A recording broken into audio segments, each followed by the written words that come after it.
దేశానికి దిక్సూచిగా తెలంగాణ ప్రభుత్వం మారిందా? కుల గణన, ఎస్సీ వర్గీకరణకు రోడ్ మ్యాప్ ఇచ్చిందా? అవునని అంటున్నాయి గాంధీ భవన్ వర్గాలు. పార్టీ బలోపేతంపై తెలంగాణ కాంగ్రెస్ దృష్టి సారించింది. బహుజనులే లక్ష్యంగా హస్తం పెద్దలు ముందుకెళ్తున్నారు. ఒక్కొక్కటిగా హామీలు అమలు చేస్తున్నారు సీఎం రేవంత్. బీసీ కులగణన, ఎస్సీ వర్గీకరణతో కాంగ్రెస్ క్యాడర్లో జోష్ వచ్చినట్టయింది. ఇదే ఊపుతో ఎమ్మెల్సీ, స్థానిక సంస్థల ఎన్నికల్లో సత్తా చాటేలా ప్రణాళికలు రచిస్తున్నారు కాంగ్రెస్ లీడర్లు. తమ పనితీరుకు గీటురాయి అంటున్నారు. అయితే కులాల సమీకరణలు కాంగ్రెస్కు కలిసొచ్చేనా? ఎన్నికలప్పుడు హస్తానికి ఓట్లు రాల్తాయా అనే సందేహాలు వ్యక్తమవుతున్నాయి.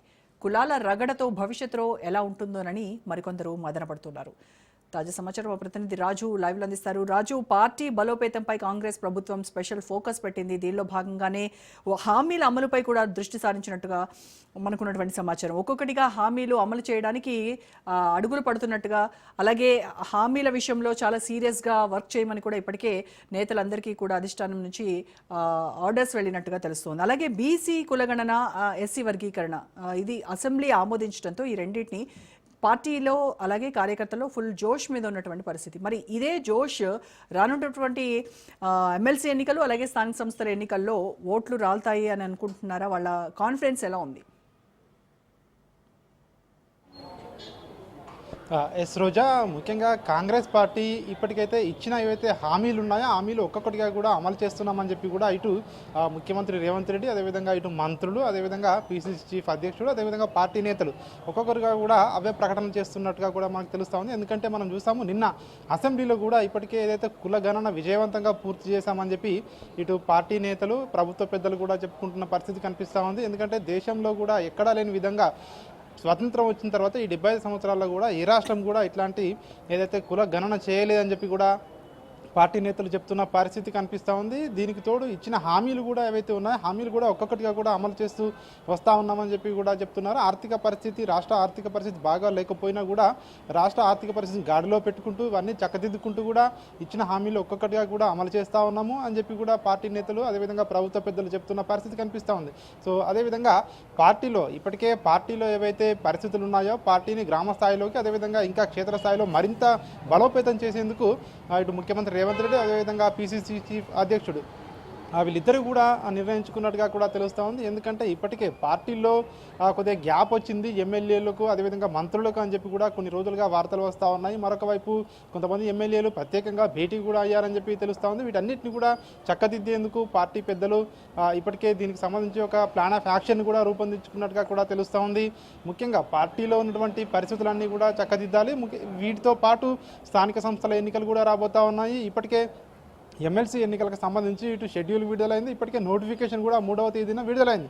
దీనికి సంబంధించి ఎట్టి పరిస్థితుల్లోనూ ఈ 2 ఎన్నికల్లో విజయం సాధించాలి. ఎందుకంటే పార్టీ అధికారంలో ఉంది కాబట్టి ఈ ఎన్నికల్లో విజయం సాధిస్తేనే ప్రజల్లోకి మంచి సంకేతం వెళ్తుంది. ఇటు పార్టీ నాయకులు కూడా మరింత ఉత్సాహంతో రాబోయే రోజుల్లో పనిచేస్తారని చెప్పి ఇటు భావిస్తున్న పరిస్థితి కనిపిస్తూ ఉంది. కాబట్టి ఏదైతే బీసీ కుల గణన కావచ్చు, అదేవిధంగా ఎస్సీ వర్గీకరణకు సంబంధించి నిన్న అసెంబ్లీలో తీర్మానం చేయడం ఇవన్నీ కూడా కలిసి వచ్చే అంశాలని చెప్పి కూడా పార్టీ నేతలు చర్చించుకుంటా ఉన్నారు. ఎక్కడా లేని విధంగా కూడా బీసీలకు 42% రిజర్వేషన్లు స్థానిక సంస్థల ఎన్నికల్లో కల్పిస్తాము, ఖచ్చితంగా దానికి ఉద్దేశించిందే ఈ కులగణన అని చెప్పి కూడా పార్టీ నేతలు బహిరంగంగా చెప్తున్న పరిస్థితి కనిపిస్తూ ఉంది. ఎందుకంటే ఇప్పటికీ ఏ రాజకీయ పార్టీ కూడా ఇవ్వనన్న సీట్లు గత అసెంబ్లీ ఎన్నికల్లోనే మేము ఇచ్చామని చెప్పి కూడా ఇటు కాంగ్రెస్ నేతలు చెప్తున్న పరిస్థితి కనిపిస్తూ ఉంది. ఇప్పుడు ఒకవేళ రాజ్యాంగపరమైన ఏమైనా న్యాయస్థానంలో ఏమైనా అడ్డంకులు ఎదురైనా కూడా ఖచ్చితంగా పార్టీ పరంగా 42% సీట్లు స్థానిక సంస్థల ఎన్నికల్లో బీసీలకు ఇస్తామని చెప్పి ఇటు పార్టీ పెద్దలు చెప్తున్న పరిస్థితి కనిపిస్తూ ఉంది. దీనికి తోడు ఎస్సీ వర్గీకరణ విషయంలో కూడా ఏదైతే ఇంతవరకు కూడా ఏ రాష్ట్రం కూడా ముందుకు వచ్చి మేము అమలు చేస్తాము ఎస్సీ వర్గీకరణ అని చెప్పి కూడా ఏ రాష్ట్రం కూడా చెప్పలేదు. సుప్రీంకోర్టు తీర్పు గత ఆగస్టు 1వ తేదీన ఎస్సీ వర్గీకరణ రాష్ట్రాలు అమలు చేసుకోవచ్చు అని చెప్పి ఏదైతే తీర్పు రావడం జరిగిందో ఆ తీర్పును మొట్టమొదటి రాష్ట్రంగా తెలంగాణ రాష్ట్రమే ఆ రోజు అసెంబ్లీలో కూడా ప్రకటించింది. ఖచ్చితంగా మేము అమలు చేసుకుంటాము, ఇవి విద్య, రాజకీయ, అదేవిధంగా ఇతర రంగాల్లో ఇవన్నిటిని కూడా ఎస్సీ వర్గీకరణ ఇంప్లిమెంట్ చేసుకుంటామని చెప్పి ఆ రోజు ప్రకటించామని చెప్పి ఇటు ప్రభుత్వ పెద్దలు చెప్తున్న పరిస్థితి కనిపిస్తూ ఉంది. దీనికి సంబంధించి ఇప్పటికే ఏదైతే ఏకసభ్య కమిషన్ వేయడం, కమిషన్ నివేదిక రావడం, అసెంబ్లీలో పెట్టి దాన్ని తీర్మానించడం ఇవన్నీ జరిగిపోయాయి. కాబట్టి ఇటు ఎస్సీ వర్గీకరణ విషయంలో మేము ముందుకెళ్ళాము, అదేవిధంగా ఇటు బీసీల విషయంలో కూడా ప్రభుత్వం ఏదైతే ఇచ్చిన మాటకు అనుగుణంగా గత ఎలక్షన్లలో భాగంగా కామారెడ్డి డిక్లరేషన్ పేరుతో ఏదైతే హామీ ఇచ్చామో ఆ హామీని నిలబెట్టుకున్నాము. ఇక పార్టీని మరింత పటిష్టం చేసే విధంగా ఇక గ్రామ స్థాయిలోకి వెళ్ళాలని చెప్పి పార్టీ పెద్దలు నిర్ణయించుకున్నట్టుగా కూడా తెలుస్తూ ఉంది. దీనిపై సీఎం రేవంత్ రెడ్డి కూడా ఫోకస్ పెట్టినట్టుగా కూడా తెలుస్తూ ఉంది. సో ఈ 1-2 రోజుల్లో కూడా పార్టీ ఎమ్మెల్యేలతో కూడా భేటీ అయ్యేందుకు ఇప్పటికే ఇటు పార్టీ పెద్దలు కసరత్తు చేస్తూ ఉన్నారు. ఎమ్మెల్యేలతో 1-to-1గా భేటీ కావాలని ఇటు ముఖ్యమంత్రి, ఇటు పిసిసి చీఫ్ అధ్యక్షుడు, అదేవిధంగా ఇటు పార్టీ ఇన్ఛార్జ్గా ఉన్నటువంటి దీపాదాస్ మున్షి వీళ్ళందరూ కూడా ప్రతి ఎమ్మెల్యేతోటి పార్టీకి సంబంధించినటువంటి ఉమ్మడి జిల్లాల వారీగా ఎమ్మెల్యేలతోటి 1-to-1 భేటీ అయ్యి అసలు ఎమ్మెల్యేలు అసలు గ్రామ స్థాయిలో పార్టీ పరిస్థితి ఎట్లా ఉంది, పార్టీ అమలు చేస్తూ ఉన్నటువంటి సంక్షేమ అభివృద్ధి కార్యక్రమాల వల్ల సో ప్రజల నుంచి ఎట్లాంటి రెస్పాన్స్ వస్తుంది, అదేవిధంగా రిజర్వేషన్లు కావచ్చు, ఎమ్మెల్యేల ద్వారా తెలుసుకునే ప్రయత్నం చేయబోతా ఉన్నట్టుగా కూడా తెలుస్తా ఉంది. రైట్. అయితే కులగణనకు సంబంధించి బీసీల సంఖ్యను తక్కువగా చూపించారు అనేది నిన్న అసెంబ్లీలో కూడా ప్రతిపక్షాలు చాలా పెద్ద ఎత్తున వాళ్ళ గళం విప్పి అపోజ్ చేసినటువంటి పరిస్థితి మనం చూసాం. మరి ఈ నేపథ్యంలో 42% స్థానిక సంస్థల్లో మేము 42% సీట్లు తప్పనిసరిగా ఇస్తామని కాంగ్రెస్ ప్రభుత్వం వాళ్ళకి హామీ ఇచ్చినటువంటి పరిస్థితి.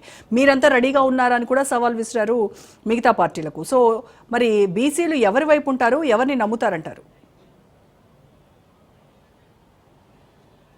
ప్రభుత్వం చెప్తున్న లెక్కల ప్రకారం ఏవైతే బయట ఇప్పటికే సోషల్ మీడియాలో సర్క్యులేషన్ కావచ్చు, అదేవిధంగా ఇతర ప్రతిపక్షాలు ఏవైతే ప్రచారం చేస్తూ ఉన్నాయో లెక్కలు బీసీల జనాభా తగ్గిందని చెప్పేసి, సో అది పూర్తిగా అవాస్తవం అని చెప్పి ప్రభుత్వ వర్గాలు కొట్టిపారేస్తా ఉన్నాయి. ఎందుకంటే 2014ను బేస్ చేసుకుని లెక్కలు చెప్తా ఉన్నారు. అసలు 2014లో అధికారికంగా లెక్కలు ఎక్కడా కూడా ప్రభుత్వం చేయలేదని చెప్పి చెప్తా ఉన్నారు. 2011 జనాభా లెక్కలను ప్రామాణికంగా తీసుకుంటే సో అప్పటికి సో ఇప్పుడు ఈ ప్రభుత్వం చేసినటువంటి లెక్కలను కంపేర్ చేయండి అని చెప్పి కూడా చెప్తున్న పరిస్థితి కనిపిస్తూ ఉంది. దీనికి సంబంధించి పార్టీ పెద్దలు కావచ్చు, అదేవిధంగా ఇతర ముఖ్య నేతలు కావచ్చు ప్రతిపక్షాలకు సవాల్ కూడా విసురుతా ఉన్నారు.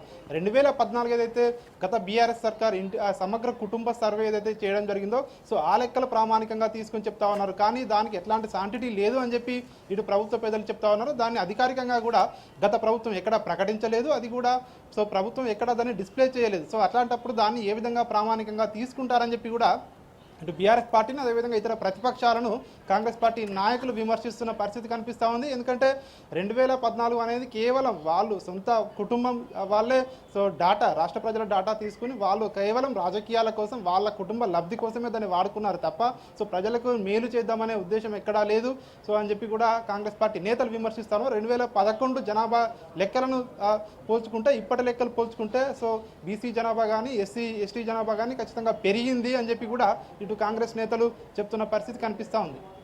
రైట్. Thank you Raju.